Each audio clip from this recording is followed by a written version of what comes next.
صلوا على النبي من ያህል አህባሾች የሙስሊሙን ለምድ ለብሰው የሱፊያን ካባ ለብሰው ሙስሊሙ ማህበረሰብ ከጠላት ጋር ሆነው ከካፊር ጋር ሆነው ያበሩ እንደሆነና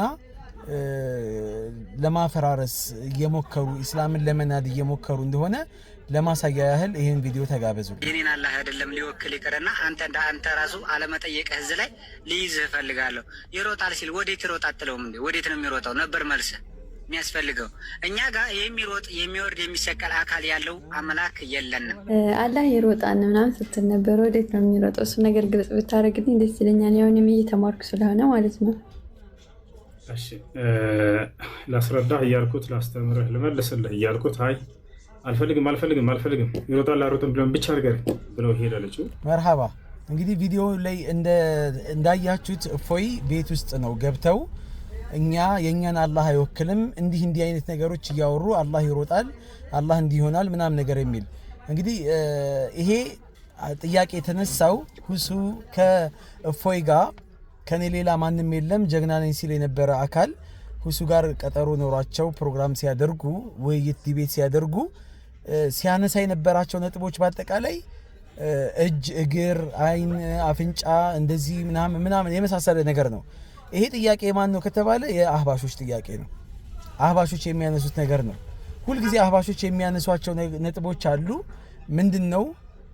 ይሄ አስማው ሲፋትን አይቀበሉም። አስማው ሲፋትን ወይም የአላህ Subhanahu Ta'ala ስሞችና ባህሪያቶችን አይቀበሉም። እኛ ደግሞ እንደ አህለ ሱና ወል ጀማዓ የነብዩ አለይሂ ሰላቱ ሰላም የሷሃቦች ትውልዶች ነን። የነሱን አርአያ ነው የምንይዘው የምንከተለውና ቁርአኑ የመጣበትን ነገር እንደመጣው እናስኬዳለን።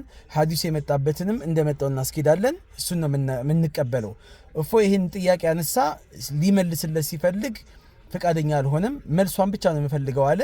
አላህ ይሮጣል የሚለውን ሐሳብ ምንድነው ሐሳቡ? የተፈለገው ነት መልስ ፈልጋችሁበት ከሆነ ለጥያቄያችሁ መልስ ከሆነ አላህ ሐዲስ አልቁድስ ላይ ይናገራል። ባሪያዬ ኢዛ ተቀረበ ኢለየ አብዲ ሽብረን ተቀረብቱ ኢለይሂ ባዕን፣ ባሪያዬ ስንዝር ከቀረበኝ እኔ ክንድ ቀርበዋለሁኝ አለ።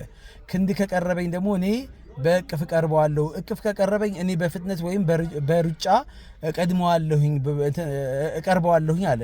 አላህ ለባሪያው ያለውን ቅርበት ነው የሚያሳየው። ይሄንን ሊያብራራለት ሲፈልግ ፍቃደኛ አልሆነም። አህባሾች ከዛ በኋላ ቪዲዮ ሰርተው ምናምን ነገር ሁሱንም እንደዚህ በሁሱ አይነት መንገድ ላይ ዳዕዋን እያሰራጩ ያሉ እስላምን እየካደሙ ያሉ ወንድሞችን ለመኮነን ሲሞክሩ ይታያሉ። ወላሂ ይሄ ማለት የፀሐይን ብርሃን ለማጥፋት መሞከር ማለት ነው።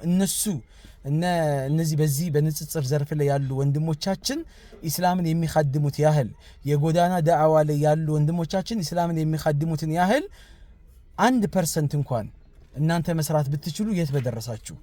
ዛሬ የሁላችንም አይብ እየሰተሩልን ያሉት እነሱ ናቸው።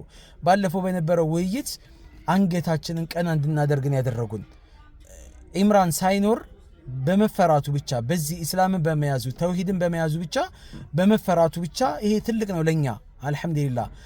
እስላምንና ሙስሊሞችን ሲያብጠለጥል የነበረ ረሱላችንንና ቁርአንን ሲያብጠለጥል አምላካችንን አላህን ሲያብጠለጥል የነበረ እፎይን አፋስ ይዞ እንደዚህ አሳፍሮ መመለስ ቀላል ነገር አይደለምና